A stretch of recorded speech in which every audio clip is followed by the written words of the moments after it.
Bismillahirrahmanirrahim. Assalamu alaikum students.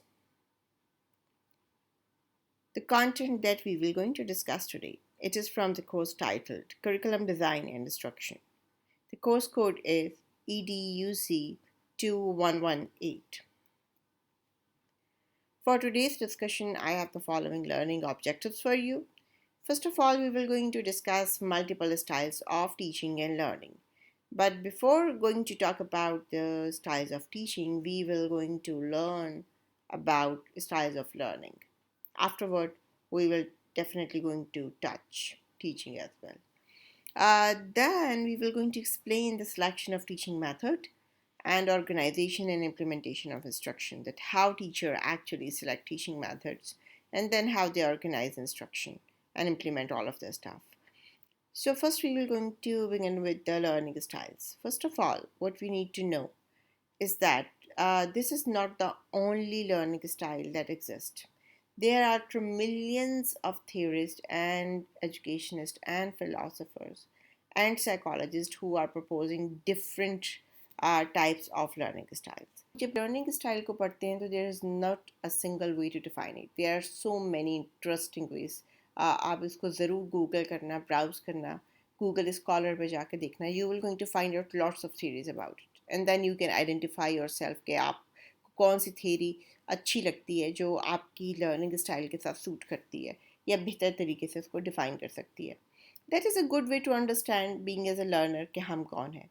So let's begin with the learning style. सबसे पहले हमारे पास learning style है यहाँ पे ऑन द लेफ्ट, और जो on the right learning style है वो ऑपोजिट है लेफ्ट वाले के.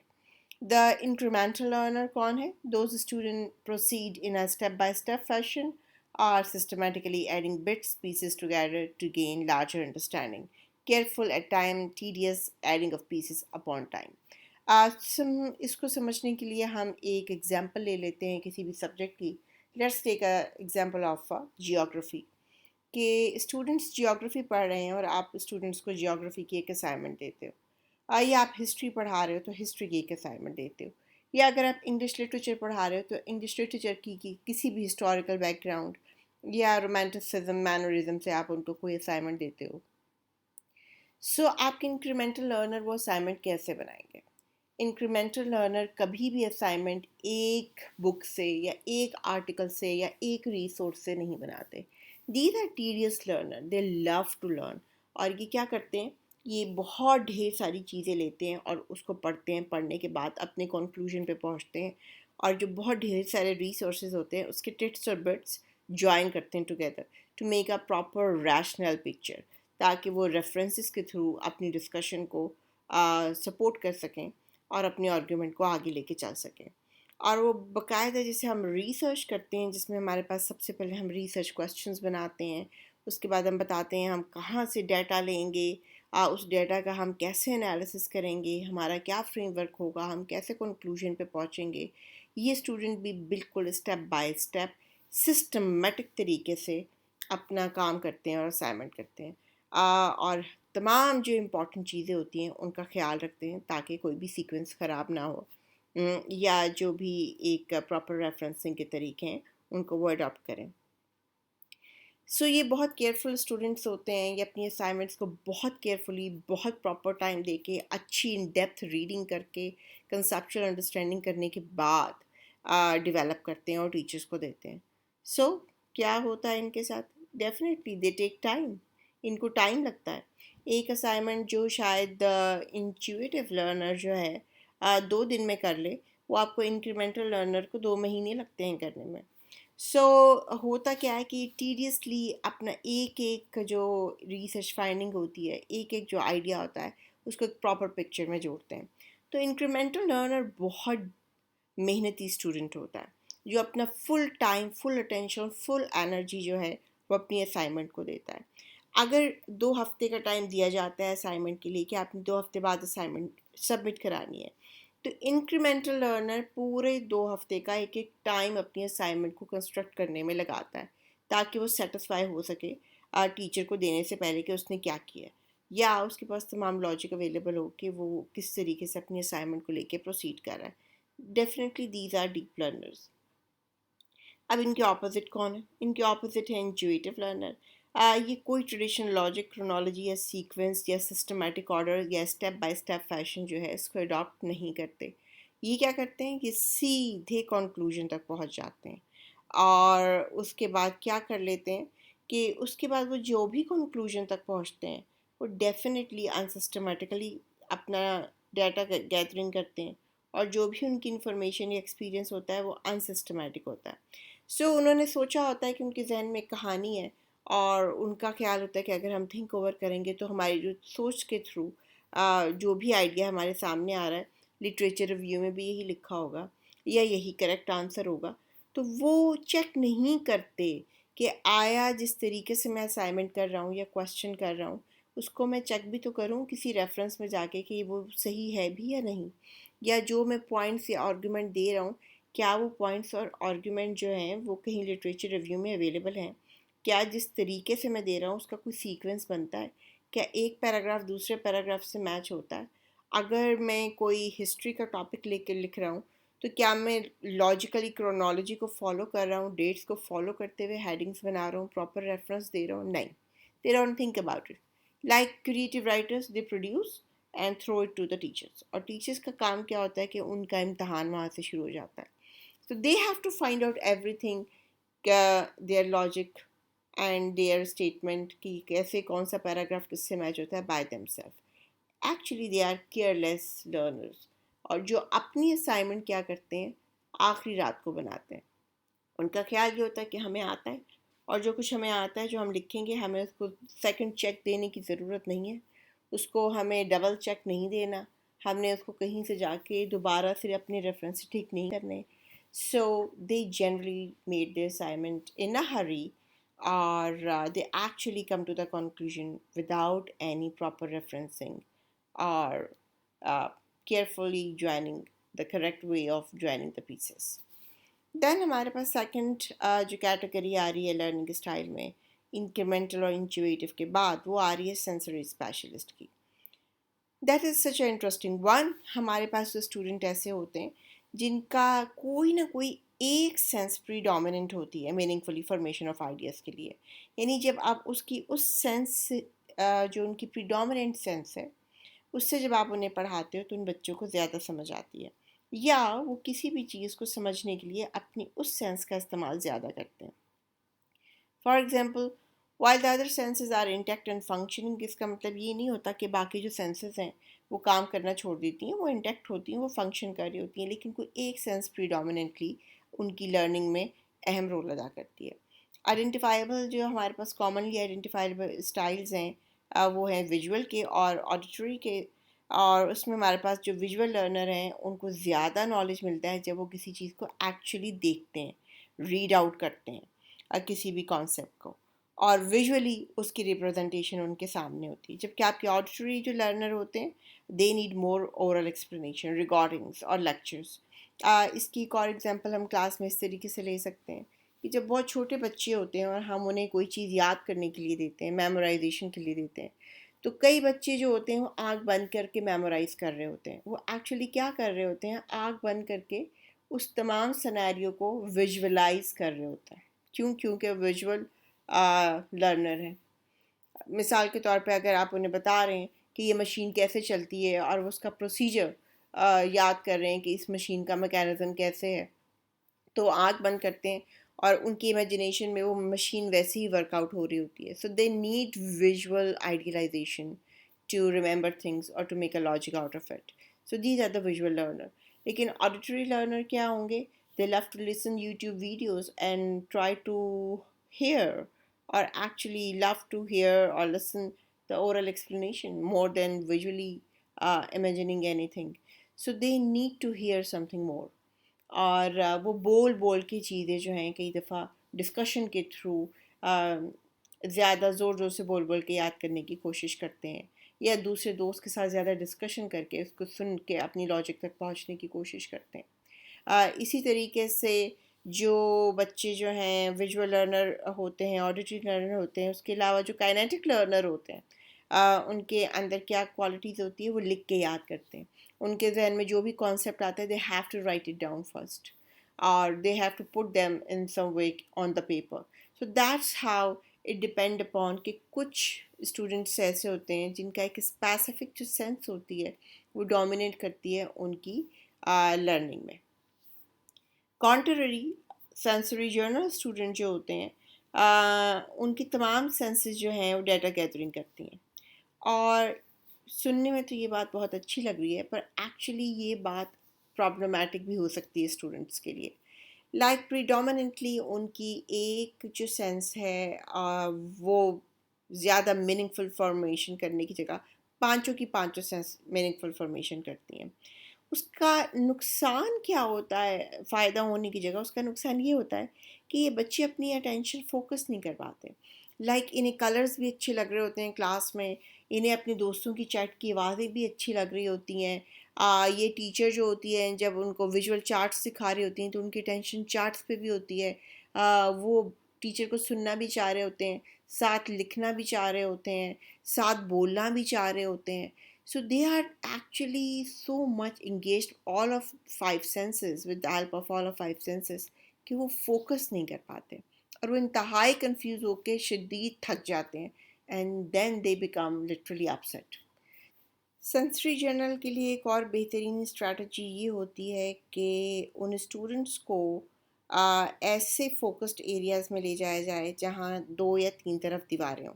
लाइक फॉर एग्जांपल जैसे लाइब्रेरी होती है, लाइब्रेरी में इनको ऐसे कैबिन्स में बिठाया जाता है जिनमें बहुत ज़्यादा चीज़ें इन्हें नज़र ना आए, आवाज़ें ना सुनाई दें और तीन तरफ एटलीस्ट दीवार मौजूद हो ताकि इनकी अटेंशन जो है इधर उधर की चीज़ों पे ना जाए और साउंड्स पे ना जाए.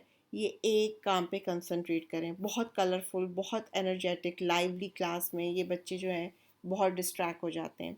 So it is also good कि ये ऐसी क्लास में मौजूद हों जहाँ टीचर का कंट्रोल अच्छा हो और आपस में ग्रुप डिस्कशंस कम हो और इनकी जो अटेंशन है वो स्कैटर्ड ना हो. इंडिविजुअल वर्क हो जिसमें ये अपनी फुल अटेंशन अकेले बैठ के अपने काम पे प्रॉपरली दे सकें. Emotionally involved students.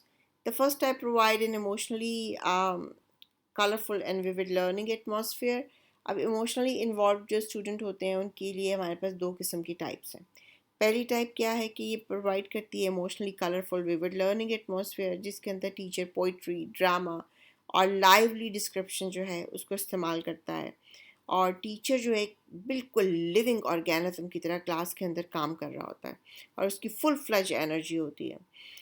दूसरी टाइप क्या होती है? दूसरी टाइप में जो है टीचर और स्टूडेंट आपस में एक्टिवली डिस्कशंस करते हैं. डिसएग्रीमेंट्स जो हैं वो एक कॉमन सी चीज़ें होती हैं और ज़बरदस्त किस्म की टीचर भी पोजीशन लेता है किसी भी आर्ग्यूमेंट के ऊपर और स्टूडेंट भी उसको अपने अपने आर्ग्यूमेंट पे पोजीशन लेते हैं, उसको डिफेंड करते हैं. और एक्चुअली ये क्या होता है कि इंतहाई डायनामिक क्लासरूम होती है, dynamic interplay of ideas and activities जहाँ पे चल रही होती हैं और टीचर स्टूडेंट मिल के एक actively lively full of energy के साथ उस क्लास को लेके चल रहे होते हैं. सो वो सब्जेक्ट जहाँ ज़बरदस्त किस्म की डिस्कशन मुमकिन होती है, जहाँ एकदम स्टूडेंट को स्ट्रेट फॉरवर्डली इंफॉर्मेशन नहीं दी जाती और वो टीचर्स जो कि सबसे पहले एक कहानी इंटरव्यू करते हैं, कॉन्टेक्स्ट जो है वो बच्चों के सामने लाते हैं और फिर उस कॉन्टेक्स्ट में लॉजिकली और इमोशनली दोनों तरीके से कंटेंट को फिक्स करके बच्चों को आ, उसकी इंटेलेक्चुअल डेवलपमेंट में इन्वॉल्व करते हैं. सो ये वो टीचर्स होते हैं और उनकी क्लास में जो इमोशनली इन्वॉल्व बच्चे होते हैं जिन्हें डिस्कशंस पसंद होती हैं, जिन्हें जो है क्रिटिकल थिंकिंग पसंद होती है, जिनके पास आइडियाज़ होते हैं, आर्ग्यूमेंट्स होती हैं, डायलॉग करना चाहते हैं, बोलना चाहते हैं, अपने एग्रीमेंट्स और डिसएग्रीमेंट्स शेयर करना चाहते हैं, ये बच्चे जो हैं इमोशनली इन्वॉल्व क्लासरूम में बहुत खुश रहते हैं, एक्टिव पार्टिसिपेशन करते हैं, डिस्कशंस करते हैं और अपनी स्ट्रॉन्ग पोजीशन लेते हैं, उसकी लॉजिक देते हैं और इस तरीके से ये बहुत सीखने की कोशिश करते हैं. डेफिनेटली इन्हें वो टीचर्स पसंद होते हैं जो कि ज़बरदस्त किस्म की डिस्क्रिप्शन देते हों और मल्टीपल सोर्सेज से डिस्क्रिप्शन देते हों, आपकी एक्चुअल सिनेरियो से और मल्टीपल सिनेरियो से एग्जांपल्स को इंटरवीव करते हों, थीरी और एंटी थीरी दोनों प्रेजेंट करते हों. So they love this kind of class और इसमें इमोशनली इन्वॉल्व स्टूडेंट की मैक्सिमम लर्निंग होती है. Contrary on the right, emotionally neutral student बिल्कुल भी ऐसी क्लासरूम में नहीं चलते. व्हाट दे डू कि उनको ऐसी एक्टिविटीज़ चाहिए होती हैं या ऐसी क्लासरूम अच्छी लगती है जिसमें जो सिलेबस होता है बस वो पढ़ा दिया जाए, और जो आपका फोकस होता है जिस कंटेंट पे, जिस आइडिया पे, उससे और एक्स्ट्रा कोई बात ना की जाए. So what they actually love objective fashion. उससे स्टूडेंट्स क्या करते हैं, they move to intellectual understanding and analysis. Student need to be distracted in highly emotional atmosphere. जो आपका इमोशनल एटमॉस्फेयर होता है, जहाँ मल्टीपल आइडियाज़ होते हैं, डिस्कशंस होती हैं, मल्टीपल व्यूज़ सुने जाते हैं, ऐसी क्लास इन्हें डिस्ट्रैक्ट करती है. इमोशनली न्यूट्रल बच्चे कहाँ तंग होते हैं आके, मोस्टली आपके लिटरेचर की, हिस्ट्री की, सोशल साइंसेस के जो सब्जेक्ट हैं, they are emotionally embedded subject. इसी तरीके से जो मैथमेटिक्स के बच्चे हैं, they don't like to be in emotionally involve classroom. ऐसे सब्जेक्ट जिनके अंदर स्पेसिफिक इंफॉर्मेशन होती है और स्पेसिफिक मेथड ऑफ एनालिसिस होते हैं और आपकी ऑब्जेक्टिव क्लासरूम से आपकी डिस्कशन कहीं नहीं जा सकती, इमोशनली न्यूट्रल बच्चे ऐसी क्लासरूम को बहुत इंजॉय करते हैं और वो उसके अंदर रहना पसंद करते हैं, जो टीचर ऑब्जेक्टिव बेस हो और जो बहुत ज़्यादा डिस्कशंस और मल्टीपल ओपिनियंस ना देता हो. Then we have explicitly structured and open-ended structured student. Let's begin with the explicitly structured. Students learn best when the teacher makes unambiguous structure for learning. Limits, goals are carefully stated. So explicitly structured student or emotionally neutral student, they both are kind of same. What they love it कि teacher बिल्कुल unambiguous structure of learning ना बनाए, exactly बताए कि हमें क्या पढ़ना है, हमारे क्या गोल्स हैं, आज हम क्या पढ़ने जा रहे हैं, ये कंटेंट क्या है और इसकी डेफिनेशंस क्या हैं, और उनको एक्स्ट्रा कनेक्ट ना करे कॉन्टेक्स्ट के साथ. तो वो टू द पॉइंट पढ़ के they get the best. They like it कि टीचर्स जो हैं ओपन एंडेड जो हैं असाइनमेंट्स ना दें जो वेग हों. उन्हें पता हो कि एग्जैक्टली हमारे जो लर्निंग के गोल्स क्या हैं और वो प्रॉपरली स्ट्रेट फॉरवर्डली और केयरफुली स्टेटेड हों, ऑब्जेक्टिवली स्टेटेड हों, ताकि बच्चे उन्हें एग्जैक्टली फॉलो अप कर सकें. मोस्ट ऑफ द टाइम ये वो बच्चे होते हैं जब उनको असाइनमेंट्स दी जाती हैं जिनमें रूब्रिक्स होती हैं, जिनमें बताया गया होता है कि आपके हर पार्ट के कितने नंबर होंगे और ये आपने कैसे करना है. They love this kind of structured assignments as well. क्योंकि उनमें लिमिट्स भी होती हैं और गोल केयरफुली स्टेटेड होते हैं.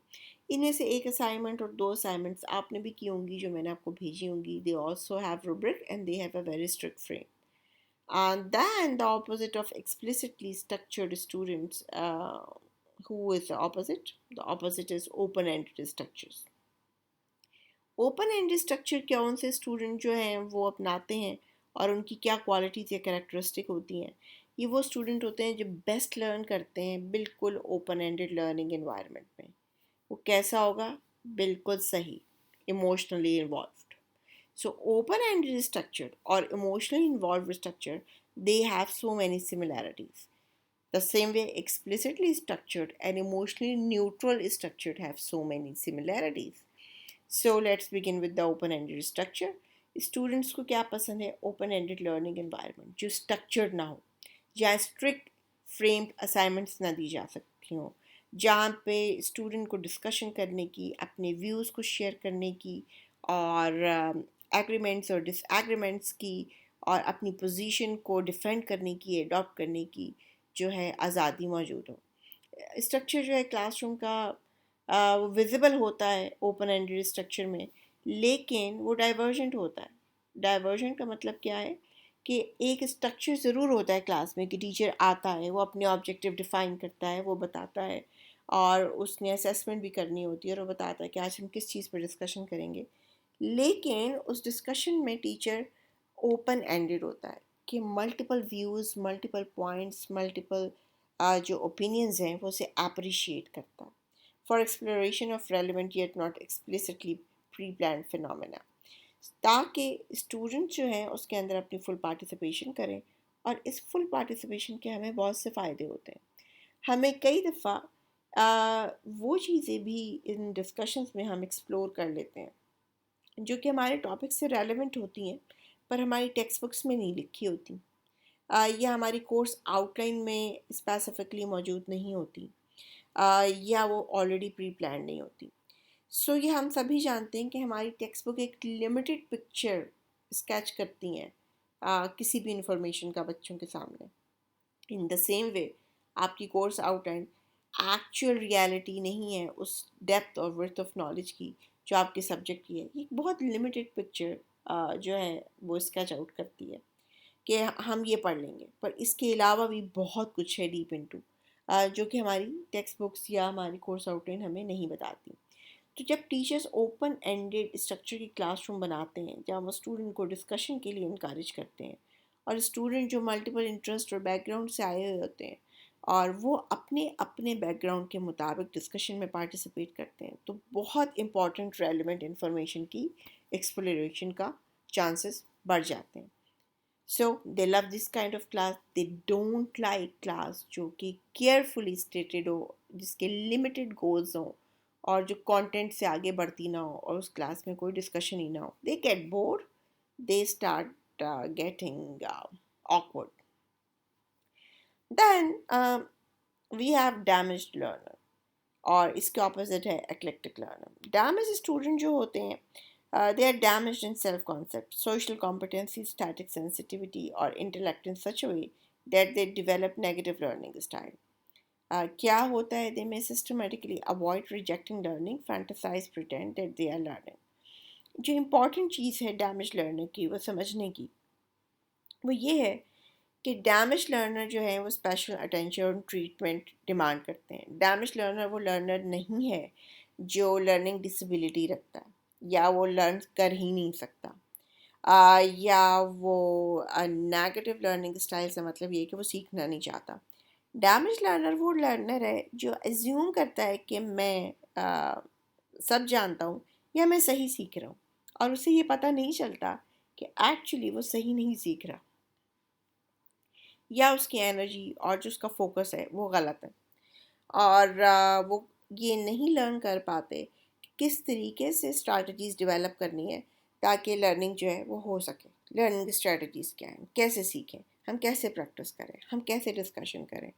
They don't get it. क्यों नहीं वो सीख पाते? क्योंकि उनका अपना जो सेल्फ कॉन्सेप्ट है वो डिफरेंट होता है। मे बी सेल्फ कॉन्सेप्ट ऐसा हो कि आई नो एवरीथिंग और I am able to do it even at the last moment, या उनको उनकी सोशल कॉम्पिटेंसीज के इश्यूज होते हैं कि दे आर सो प्राउड, और maybe they are kind of personality characteristic जिसके अंदर दे थिंक कि दूसरे इन्फीरियर है उनसे, या उनकी स्टैटिक जो सेंसिटिविटी है वो डिफरेंट हो। So these are kind of the psychological issues जो डैमेज लर्नर को डेवलप करते हैं। ये डेफिनेटली लर्नर इंटेलिजेंट होते हैं, ये सीख सकते हैं, but because of some kind of their own psychological way of thinking, they don't learn in the way that everybody do. So इनका नेगेटिव लर्निंग स्टाइल जो है वो डेवलप हो जाता है।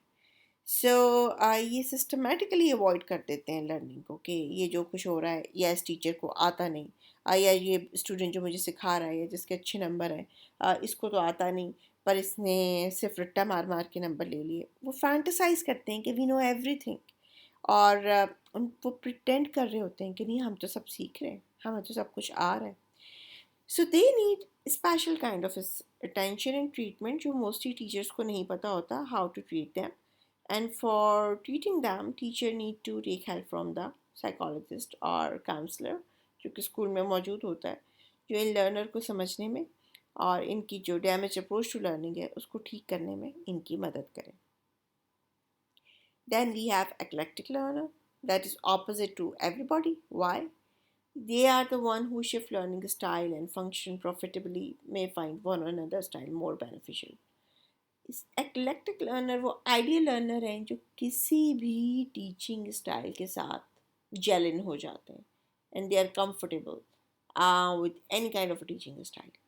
और वो कोई भी टीचिंग स्टाइल हो, अगर वो इमोशनली इन्वॉल्व क्लासरूम में जाते हैं तो बेस्ट बेनिफिट फाइंड आउट करते हैं। क्योंकि वो शिफ्ट कर सकते हैं अपना स्टाइल इमोशनली इन्वॉल्व क्लासरूम में। अगर वो इमोशनली न्यूट्रल टीचर के पास चले जाते हैं जो बिल्कुल ऑब्जेक्टिवली पढ़ाता है और ये बताता है कि जो हमने पढ़ना है हमने सिर्फ वही पढ़ना है, we are not go into discussions जो हमें डिस्ट्रैक्ट करें, So they get fine with those teachers as well. They love explicit structure and they are absolutely great in open-ended structured classroom. So they are the one who are getting benefit from any kind of classroom. So इसका फ़ायदा क्या होता है? इसका फ़ायदा ये होता है कि दे सक्सीड इन स्कूल्स, क्योंकि उनकी एडेप्टेबिलिटी जो होती है क्लासरूम टू क्लासरूम बहुत ज़बरदस्त होती है. सो आप किसी भी इदारे में जब जाते हैं तो एक चीज़ तो डेफिनेटिव हो गई कि वहाँ सारे टीचर्स एक जैसे नहीं होते. Every teacher have their own style और मोस्ट ऑफ द टाइम जो हम टीचर्स का स्टाइल होता है वही हमारा लर्निंग स्टाइल भी होता है. जो हमारा टीचिंग स्टाइल होता है वही हमारा लर्निंग स्टाइल होता है. और हम ये कह सकते हैं कि जो आपका लर्निंग स्टाइल है जब आप टीचर बनोगे तो प्रीडोमिनेंटली वही आपका टीचिंग स्टाइल भी बन जाएगा. So this is about the learning style of students. Now we have different teaching styles. Before moving into the teaching style, again I want to tell you something कि हमारे पास एक teaching style नहीं है. जब हम गूगल करते हैं, Google scholar करते हैं, एजुकेशनल साइकोलॉजीज़ की बुक्स पढ़ते हैं, टीचिंग लर्निंग की थियरीज़ की बुक्स पढ़ते हैं, we come across so many different teaching styles, different theories, different लोग टीचिंग स्टाइल को डिफरेंट तरीके से डिफाइन करते हैं. So I have chosen a one for you among so many. So इसके अलावा भी आपको बहुत से टीचिंग स्टाइल्स मिल जाएंगे like learning style. So it is not the only style. First of all, you need to take this thing in your mind. Number two, we have different teaching style. Now the question over here is why we have different teaching style. Style is, first of all, we need to know is not to be identified with method. जो सबसे बड़ी गलती हम करते हैं वो ये करते हैं कि हम टीचिंग स्टाइल को टीचिंग मेथड समझ लेते हैं. हमारे टीचिंग मेथड्स कौन से हैं? आपने जो है मेथड ऑफ टीचिंग में पढ़े होंगे. Lecture method, discussion method, question answer method, simulation method, और कौन कौन से मेथड पढ़े होंगे? Story telling method, demonstration. So there are so many teaching methods, and one of the common one definitely is a lecture method. These are teaching method, but these are not teaching styles. Why they are not teaching style? Teaching style वो होता है जो आपके जो मर्जी method use करें वो style उसमें डोमिनेंट होता है. बिल्कुल ऐसे ही जैसे अभी आपने इससे पहले लर्निंग स्टाइल पढ़े और मैंने यहाँ पे बात ख़त्म की थी कि जो हमारा लर्निंग स्टाइल होता है वही हमारा टीचिंग स्टाइल बन जाता है. If you have a learning style that is emotionally involved, यही आपका टीचिंग स्टाइल होगा. आप जब लेक्चर देंगे तो आप ढेर सारे रेफरेंसेस देंगे, पोएम से, पोइट्री से, साथ लिटरेचर से देंगे, आप हिस्ट्री से देंगे, आप कल्चर से देंगे, आप पॉलिटिक्स से देंगे, आप फिलॉसफी से देंगे. आप एक ड्रामेटिक तरीके से क्लासरूम को लेके चलेंगे और आप ज़बरदस्त किस्म का कॉन्टेक्स्ट बिल्डअप करेंगे, डिस्कशंस करेंगे, आर्ग्यूमेंट बच्चों से करेंगे, आप थीरीज़ लेंगे, काउंटर थीरीज़ लेंगे, बच्चों के स्ट्रॉन्ग पॉइंट्स लेंगे और बच्चों को इनकरेज करेंगे कि वो डिस्कशन करें और अपने पॉइंट्स को डिफेंड करें. So it would going to be a very lively class. चाहे आप लेक्चर दे रहे हो, चाहे आप डिस्कशन कर रहे हो, चाहे आप डेमोन्स्ट्रेशन कर रहे हो, वो क्लास ओपन एंडेड होगी, वो क्लास इमोशनली एम्बेडेड होगी. लेकिन अगर आपका स्टाइल है बहुत ऑब्जेक्टिव टीचिंग का कि आपको डिस्कशंस नहीं पसंद, आप डिस्कशंस में डिस्ट्रैक्ट होते हो, तो आप क्लास में चाहे लेक्चर दो, डिस्कशन कराओ या डेमोन्स्ट्रेशन करो या प्रोजेक्ट मेथड से पढ़ाओ, किसी भी मेथड से पढ़ाओ, आप अपने गोल्स और ऑब्जेक्टिव से डिस्ट्रैक्ट नहीं होगे. आप बच्चों को बार बार कहाँ लेके आओगे? उन गोल्स और ऑब्जेक्टिव पर, ताकि जो आप ऑब्जेक्टिव लेके क्लास में आए आप सिर्फ उस तक अपनी डिस्कशंस को, लेक्चर्स को, डेमोन्स्ट्रेशन को महदूद रखो. So style is different, it is not the method.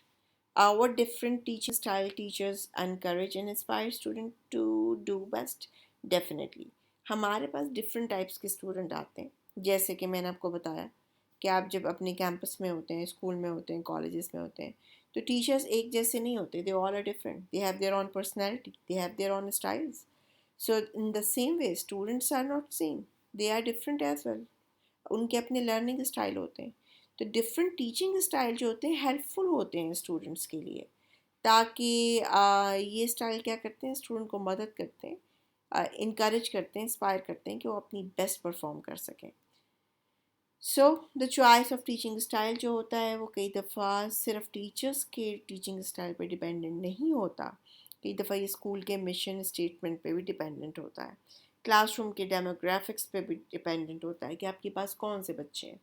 आपके पास जो बच्चे आ रहे हैं वो हाई अचीवर हैं, आपके पास बच्चे वो आ रहे हैं जो कि मीडियोकर हैं, या आपके पास वो बच्चे आ रहे हैं जो ऐसी फैमिलीज से आ रहे हैं जिनमें मोस्टली जो पेरेंट्स हैं उनकी हायर एजुकेशन नहीं है, या ऐसी फैमिलीज से आ रहे हैं जो वर्किंग क्लास फैमिलीज़ हैं। आपका स्कूल कहाँ पे है और वहाँ पे किस बैकग्राउंड के बच्चे आ रहे हैं। सो आप ये सोचने के बाद भी आपका टीचिंग स्टाइल जो है वो चेंज हो जाता है, आप उसको अडॉप्ट करते हो।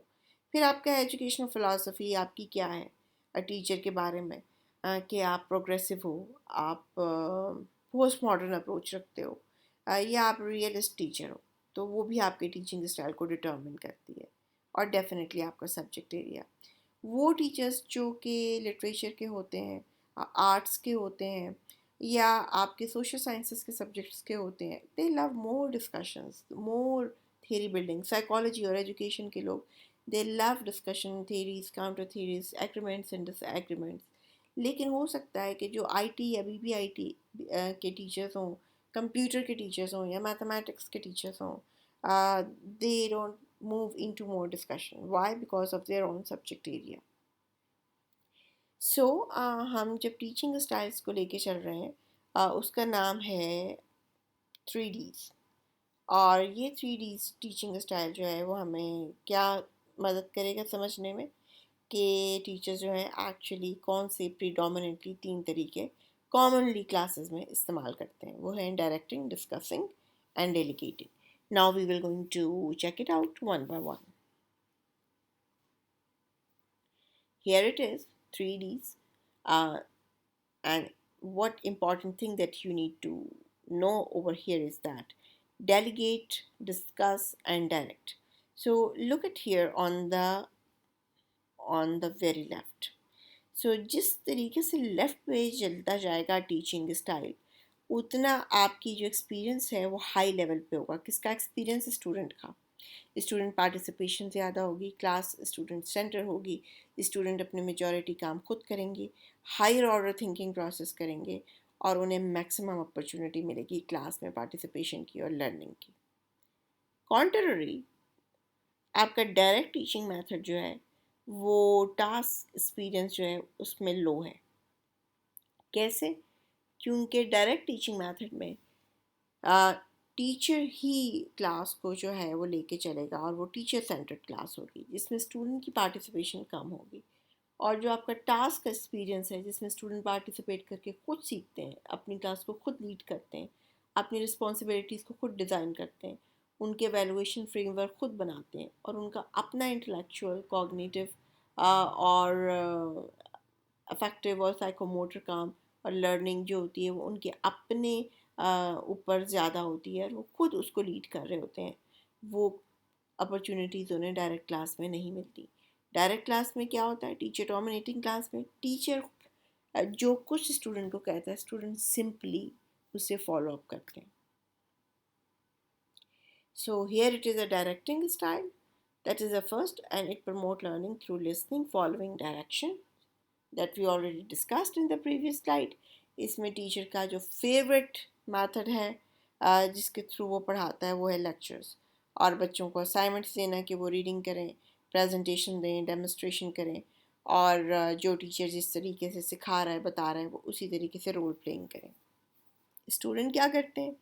उनका डोमिनेटली काम ये होता है कि जो टीचर लेक्चर दे रहा होता है वो उसको सुनते हैं, उसको लिखते हैं, और जो टीचर कह रहा होता है कि now do it in this way, वो उसको एज इट इज़ करने की कोशिश करते हैं, प्रैक्टिस करते हैं जो उन्हें टीचर बता रहा हो। जब टीचर उनसे पूछता है कि क्या आपको समझ आ रही है, तो बच्चे उस टाइम पे फीडबैक देते हैं कि यस मैम और सर, और या ये वाला पार्ट हमें दोबारा डिफाइन कर दें, डिस्क्राइब कर दें, we don't get it. That's all.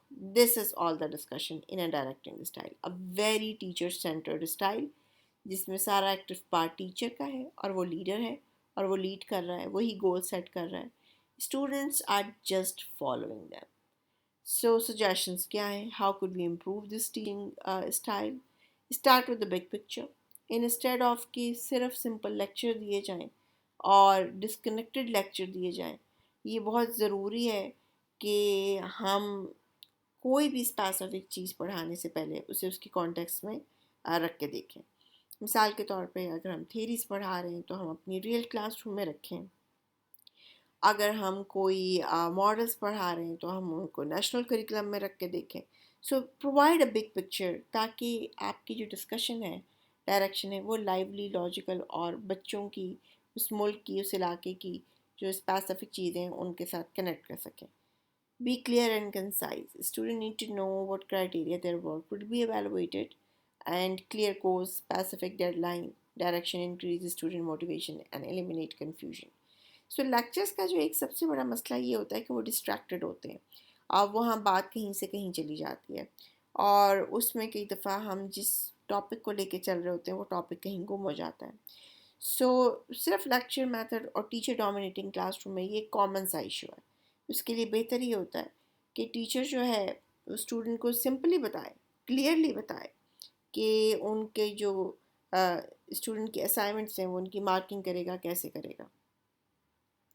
वो उनको बताए कि उनकी स्पेसिफिक डेडलाइंस क्या हैं ताकि जो स्टूडेंट हैं उनकी मोटिवेशन रहे और किसी भी किस्म की कन्फ्यूजन से वो बचते रहें और टीचर के साथ प्रॉपरली वो चल सकें। टीचर को चाहिए ये कि वो जब डायरेक्टिंग मेथड से पढ़ा रहा है तो वो किसी भी असाइनमेंट्स के लिए बच्चों को सफिशिएंट डिटेल दे, बताए कि ये कैसे करनी है, इनके स्पेसिफिक गोल्स और ऑब्जेक्टिव क्या हैं और डायरेक्शंस क्या हैं।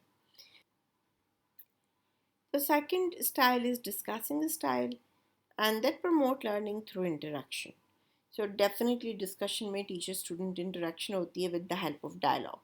टीचर क्रिटिकल थिंकिंग और लाइव डिस्कशन करते हैं, स्टूडेंट से चैलेंजिंग क्वेश्चन करते हैं, ऐसे क्वेश्चन करते हैं जिनका रट्टा बेस्ड जवाब नहीं होता, जिनके बारे में हमें मल्टीपल व्यूज़ मिलते हैं और स्टूडेंट्स की लॉजिक और उनकी अंडरस्टैंडिंग टीचर को समझने में और बाकी स्टूडेंट को समझने में हेल्प आउट होती है वाया डिस्कशन। टीचर जो है ऐसी क्लासरूम में फैसिलिटेटर का काम करता है, जो कि एक्चुअली जब डिस्कशंस हो रही होती हैं तो उनको लॉजिकल कंक्लूजन पे लाने में स्टूडेंट्स की मदद करता है। जो वो फैक्ट्स एंड फिगर बता रहे होते हैं टीचर उन्हें स्ट्रीमलाइन करता है, उन्हें करेक्ट करता है और बच्चों को लॉजिकल आंसर की तरफ लाने की कोशिश करता है। पर लॉजिकल आंसर की तरफ कौन आते हैं? स्टूडेंट्स खुद आते हैं with the help of teacher, and teacher over there is not directing them but guiding them. Students learn to have opinion and to back them with their facts and data.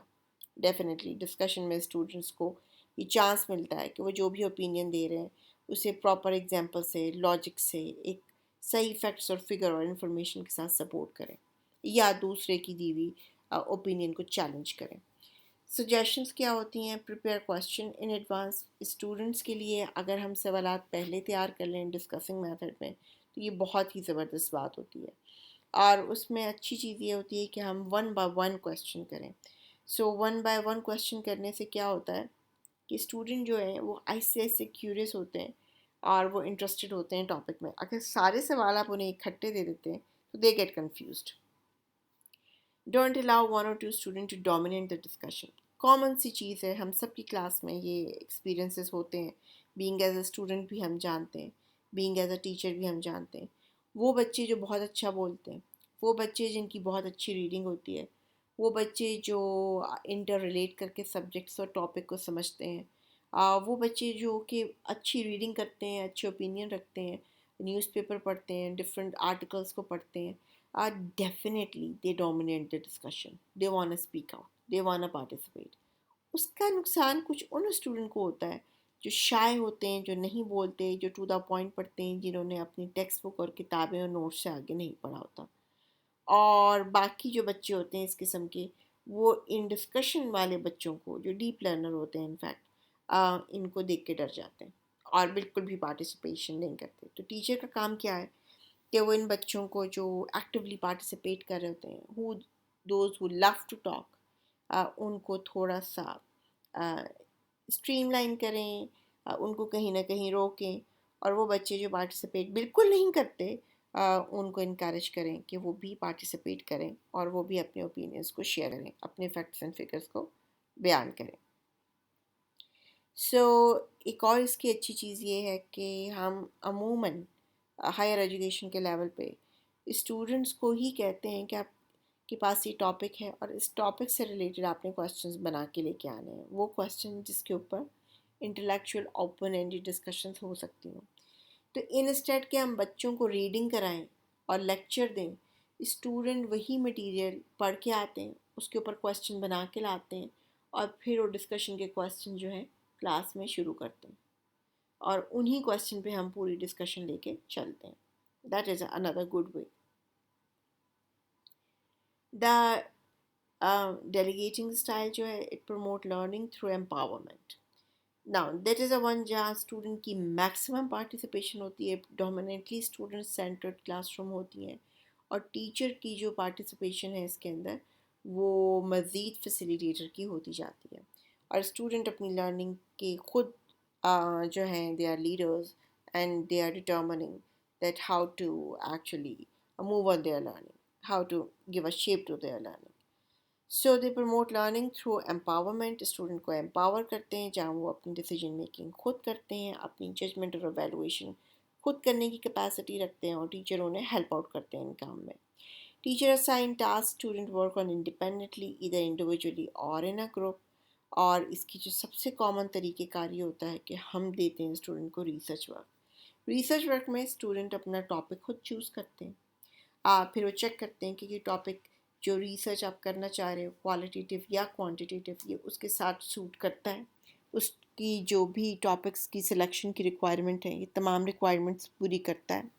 Then student जो है project के बारे में अपना research questions, hypothesis, significance खुद लिखते हैं, खुद लिटरेचर रिव्यू पढ़ते हैं, खुद उसकी सीक्वेंसिंग करते हैं, लॉजिक बनाते हैं।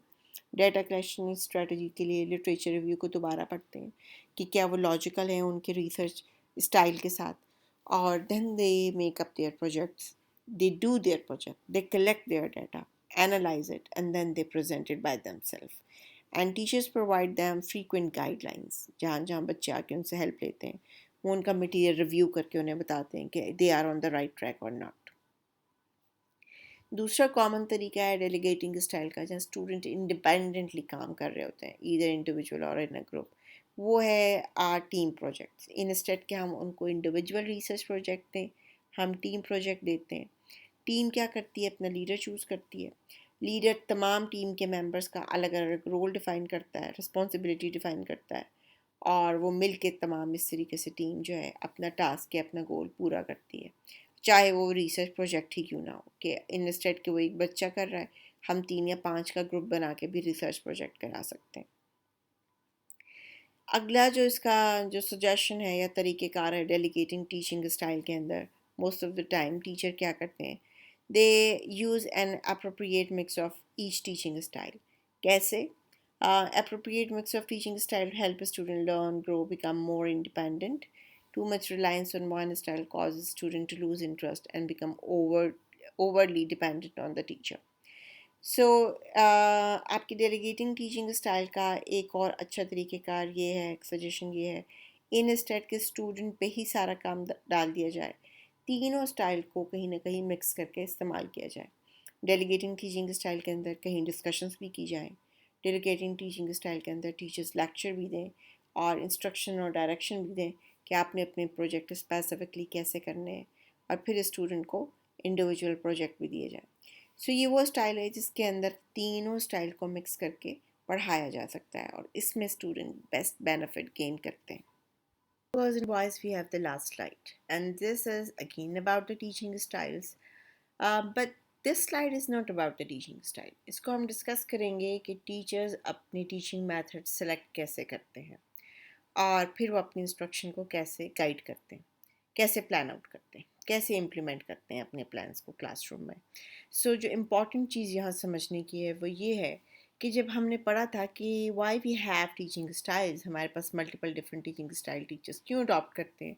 नंबर वन ये क्योंकि टीचर्स डिफरेंट पर्सनालिटीज़ हैं, हर एक अपना एप्टीट्यूड होता है, एक अपनी पर्सनालिटी होती है, उसी हिसाब से उनका टीचिंग स्टाइल बन जाता है। जो कोई भी मेथड पढ़ाएं उसमें वो टीचिंग स्टाइल नज़र आता है। कई टीचर्स जो है होते हैं दैट इज़ देयर स्टाइल कि वो जोक्स सुनाते हैं, वो क्लास में एक ह्यूमर जो है लाइवली ह्यूमर उसको ज़िंदा रखते हैं।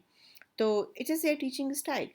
सो दूसरा वजह ये थी कि मल्टीपल टीचिंग स्टाइल्स अपनाने की, कि स्कूल की पॉलिसीज़ होती हैं, करिकुलम की रिक्वायरमेंट्स होती हैं कि ऐसा टीचिंग स्टाइल अपनाया जाए, स्टूडेंट सेंटर टीचिंग स्टाइल्स अपनाया जाए या टीचर सेंटर टीचिंग स्टाइल अपनाए जाएँ। तो टीचर इसलिए भी मल्टीपल टीचिंग स्टाइल अपनाते हैं, अपने बच्चों को देखते हुए, क्लासरूम को देखते हुए, करिकुलम को देखते हुए, स्कूल के मिशन को देखते हुए और स्टूडेंट्स की डायनामिक्स को देखते हुए। लेकिन एक बहुत अहम वजह है कि टीचर डिफरेंट टीचिंग स्टाइल इसलिए रखते हैं because they believe in different philosophies and theories. वो जिस भी थियरी पे बिलीव इन करते हैं उनका मोस्टली टीचिंग स्टाइल्स वो हो जाते हैं जो वो थियरी प्रपोज कर रही होती है। हमारे सामने इस वक्त 4 थियरीज हैं और फिलोसफीज कह लें इनको या थियरीज कह लें। Generally it is so difficult to determine either they are philosophies or a theory, but behavioralism is so um, old or maybe so traditional. इसको बहुत अरसा हो चुका है। So it seems to be like that it is more like a philosophy than a theory. But let's say it is a theory. ये हमारी एक learning theory है जिसको हम बिहेवियरलिज्म कहते हैं। बिहेवियरिज्म को बिल्कुल आपने सुना है, बिल्कुल आपने पढ़ा है। जब हम टेलर मॉडल पढ़ रहे थे और व्हीलर मॉडल पढ़ रहे थे तो we came to know about it कि टेलर और व्हीलर मॉडल बिहेवियरलिज्म पे बना है। उस मॉडल में क्या था, करिकुलम के स्टूडेंट लर्निंग आउटकम थे जो इस तरीके से लिखे हुए थे जिनको ऑब्जर्व करना मुमकिन हो। और वो किस तरह मुमकिन थे? ब्लूम्स टेक्सोनॉमी के थ्रू। ब्लूम्स ने बिहेवियरिज्म के ही पैराडाइम के अंदर डिफ़ाइन कर दिया कि स्टूडेंट जो हैं वो 3 किस्म की बिहेवियर स्कूल्स में और अपनी टीचिंग लर्निंग प्रोसेस में सीखते हैं। एक है कॉग्निटिव बिहेवियर, एक है अफेक्टिव बिहेवियर और एक है आपका साइकोमोटर बिहेवियर। तीनों बिहेवियर को उसने डिफ़ाइन किया और स्टूडेंट लर्निंग आउटकम को कैटेगराइज कर दिया। वो स्टूडेंट लर्निंग आउटकम जो ऑब्जेक्टिव है, जो ऑब्जर्वेबल है, जो विजिबल है और इसी को हम बिहेवियरलिज्म कहते हैं, जो किसी न किसी तरीके से ऑब्जर्व किए जा सकते हैं। आपको मैं दोबारा याद करवा देती हूँ and you will going to recall it. Behaviourism में हमारे पास ब्लूम टेक्सोनॉमी थी और उसमें हमारे पास कॉग्निटिव डोमेन में हमारे पास डिफरेंट लेवल्स थे। पहला knowledge, understanding, application, analysis, synthesis और एवेलुएशन। सो हर कॉग्निटिव लेवल पे स्टूडेंट का डिफरेंट थिंकिंग बिहेवियर था और वो बिहेवियर क्या था जिससे वो मल्टीपल किस्म के जो क्वेश्चंस थे उसके आंसर करता था और उसके मल्टीपल थिंकिंग लेवल पे जाके करता था। सो नॉलेज लेवल पे कौन कौन से स्टूडेंट लर्निंग आउटकम थे, वो किस एक्शन वर्ब से इस्तेमाल होते थे? Like label, identify, recall, count, memorise और टेल, राइट डाउन। सो ये वो स्पेसिफिक बिहेवियर थे जिससे हमें पता चलता था कि स्टूडेंट को नॉलेज लेवल की किसी भी सब्जेक्ट के बारे में अंडरस्टैंडिंग है। और जो आपके एप्लीकेशन लेवल के वर्ब्स थे वो कैसे थे, क्या उसमें बिहेवियर स्टूडेंट से एक्सपेक्ट थे क्वेश्चंस के अंदर? For example create, demonstrate, operate, apply, interrelate, differentiate. So these are the terms cognitive behavior. ये वो टर्म्स थी जो हमें ब्लूम्स ने बताई थी जिससे हमें पता चलता है कि ये बिहेवियरिज्म में हम ऐसे स्टूडेंट्स के ऑब्जेक्टिव बनाते हैं, लर्निंग ऑब्जेक्टिव, जो कि मेजरेबल हो, जो कि ऑब्जर्वेबल हो और जो एक्शन वर्ब्स के थ्रू चेक किए जा सकते हैं।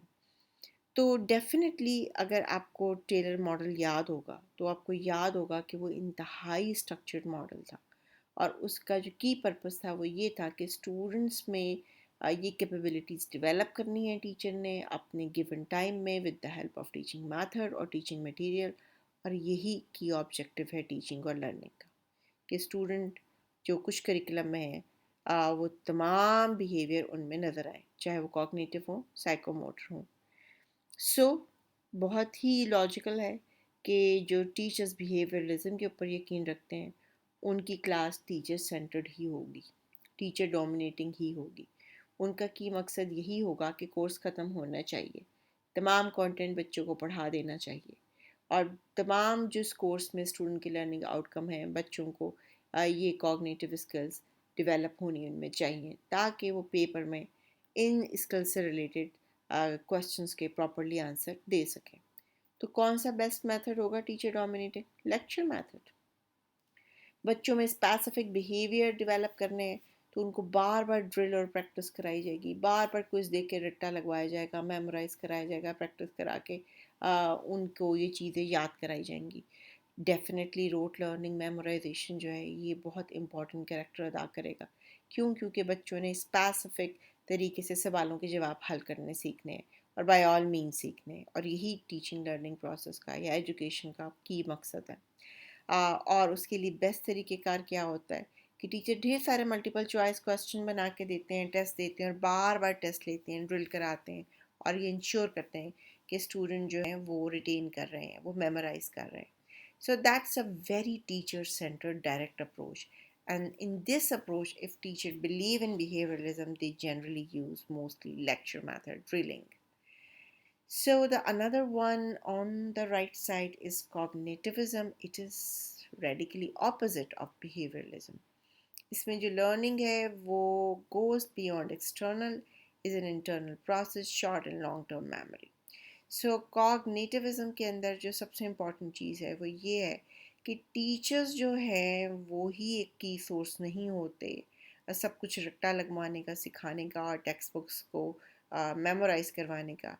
एक्चुअली कॉग्निटिविज्म की पैराडाइम में जो लर्निंग है वो इंटरनल प्रोसेस है।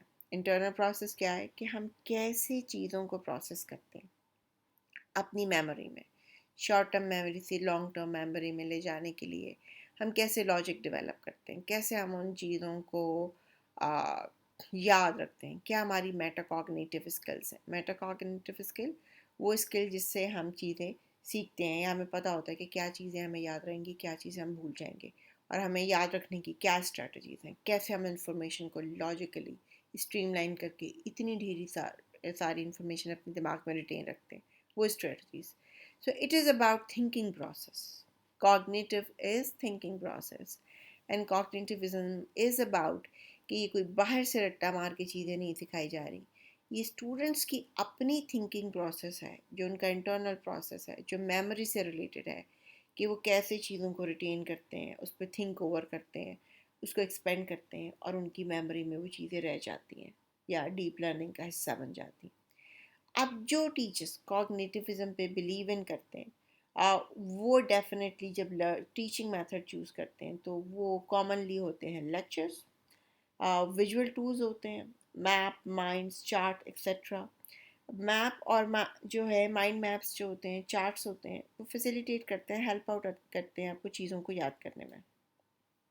Again most of the time ये टीचर्स जो हैं क्लास में मल्टीपल चॉइस क्वेश्चन देते हैं, स्टूडेंट को प्रैक्टिस कराते हैं बार बार ताकि उनको चीज़ें लॉन्ग टर्म मेमोरी में सेव हो जाएं, उनकी यादाश्त में अच्छी तरीके से सेव हो जाएं, और वो उन्हें ऐसे टाइप असेसमेंट भी देते हैं जिसमें बच्चे जो हैं जो चीज़ें पढ़ रहे हैं उसको एक्सप्लेन कर सकें, उसको रिलेट कर सकें, उसको दूसरी चीज़ों के साथ इंटर रिलेट कर सकें, उससे भी वो चीज़ें याद रहती हैं, नहीं भूलती। देन हमारे पास अगला आ जाता है कंस्ट्रक्टिविज्म। जो टीचर्स कंस्ट्रक्टिविज्म पे बिलीव करते हैं वो एक्चुअली बिलीव करते हैं कि learner builds on personal experience, internal, active and social in the learning process. So उनका बिलीव ये होता है कि लर्नर जो कुछ भी सीखता है वो रट्टा मारने से नहीं सीखता, वो टीचर के डंडा मारने से नहीं सीखता, जो टीचर सिखा रहा है और टेक्स्ट बुक से रट्टा लगवा रहा है वो उससे नहीं सीखता। लर्नर सिर्फ मेमोरी बेस्ड चीज़ें नहीं सीखता, लर्निंग एक्चुअली आपका वो पर्सनल एक्सपीरियंस होता है जो आपको हासिल होता है एक्टिव सोशल लाइफ में इन द लर्निंग प्रोसेस। आप लर्निंग हमेशा एक सोशल इंटरेक्शन के अंदर करते हैं। लर्निंग के लिए आपको ज़रूरत होती है क्लास फेलोज़ की, टीचर्स की, मुख्तलिफ पॉइंट ऑफ व्यूज़ के लोग रखने वालों की, और जब हम उनसे डिस्कशन करते हैं, डायलॉग करते हैं, सोशल इंटरेक्शन करते हैं, अपने व्यूज़ शेयर करते हैं, उनके व्यूज़ सुनते हैं, तो हमारी लर्निंग डेवलप होती है। That is a personal experience जो कि इंटरनल है, और वो कब होता है? Active and social in the learning process. ऐसे टीचर्स की जो क्लासरूम होती है वो डेफिनेटली, क्योंकि लर्नर अपने लर्निंग बिल्डअप करता है अपनी पर्सनल एक्सपीरियंस पे, तो ये लर्नर सेंटर क्लासरूम होगी। टीचर ये बिलीव इन नहीं करते कि टीचर ही सब कुछ सिखाता है या किताब टेक्स्ट बुक्स ही सिखाते हैं। They believe in learner do it by themselves. उनका अपना बहुत बड़ा कंट्रीब्यूशन है, उनकी एफर्ट्स का, उनकी सोशलाइजेशन का, उनके डायलॉग्स का, उनकी लर्निंग में। तो डेफिनेटली कंस्ट्रक्टिविस्ट टीचर जो हैं वो ये टीचिंग मैथड इस्तेमाल करेंगे: discovery, collaborative, group work, scaffolding, self guided learning based on personal experience, peer grading and review. Discovery क्या? कि स्टूडेंट को डिस्कवर करें, ना कि टीचर उन्हें एक चीज़ बताए कि ये प्रोसेस है, इसको स्टेप बाय स्टेप ऐसे फॉलो अप करोगे तो ये केमिकल बन जाएगा, या इन अपरेटस को ऐसे ऐसे असेंबल करोगे तो ये चीज़ें फाइंड आउट होंगी। So teacher don't tell them कि what to do it, they ask the student to discover it by themselves, by making errors, by trials, and student finally come to know how to do it by themselves. Teacher increase करते हैं उन्हें कि वो collaborative group work में काम करें, आपस में डिस्कशन करें, लीडरशिप पोजीशंस लें, रोल जो है अपने डिफ़ाइन करें, रिस्पॉन्सिबिलिटीज़ जो हैं वो एक दूसरे से शेयर करें, and then in a collaborative they need to do their work. Teachers constructivism के दे लाइक स्के फोल्डिंग, जिसके अंदर जो मोर नॉलेजेबल वन है वो उससे सीखें। मोर नॉलेजेबल वन टीचर भी हो सकता है क्लासरूम में, और उनका अपना कोई क्लास फेलो भी हो सकता है जो किसी कॉन्सेप्ट को उनसे बेहतर जानता है। So they actually providing them opportunity to work together to create a some kind of social interaction, जो कि अकॉर्डिंग टू द कंस्ट्रक्टिविज्म एक नेसेसिटी है किसी भी लर्निंग प्रोसेस को कैरी ऑन करने के लिए। इवन दो कि स्टूडेंट की जब मार्किंग या ग्रेडिंग होती है तो वो भी पीयर रिव्यू के थ्रू हो, वो अपनी चीज़ें दूसरे स्टूडेंट को दें कि वो पढ़ें और उस पर ग्रेडिंग करें, और वो दूसरे स्टूडेंट के आइटम्स पढ़ें और उस पर ग्रेडिंग करें। So that's how it is totally student centered approach. Then we have connectivism. In the connectivism, learner is self-directed learning via notes, a content source people group within the network. So इसके लिए सबसे जो important method है वो ये है कि self directed quest for content, sharing of content sources, spontaneous learning group, and create knowledge collaboratively. Connectivism again it's some kind of constructivism जिसके अंदर एक इम्पॉर्टेंट चीज़ ये है कि हम अपने नेटवर्क से, अपनी लर्निंग कम्युनिटी से, अपनी प्रोफेशनल कम्युनिटी से कनेक्ट हों, और हम डायरेक्टली किससे सीखें? जो हमारी अपनी टोटल अप्रोच है उन लोगों से सीखें जो हमारे प्रोफेशनल के एक्सपर्ट्स हैं, और उनके जो ग्रुप्स हैं, नेटवर्क हैं, उनके साथ डायरेक्ट अटैच होके हम एक प्रैक्टिकल एक्सपीरियंस को इंटरव्यू करें। So again, it is include social interaction. It is a necessary part of the learning process. कौन सा social interaction? जो आपके प्रोफेशन से रिलेट करते हैं लोग, जो कंटेंट रिलेट करता है, जो सोर्सेज हैं, चाहे वो ऑनलाइन ग्रुप्स हैं, NGOs हैं, डेटाबेसेस हैं, हम उनको देखें, उन्हें फाइंड आउट करें और उनसे मदद लें और अपनी लर्निंग को खुद से एक्सपेंड करें।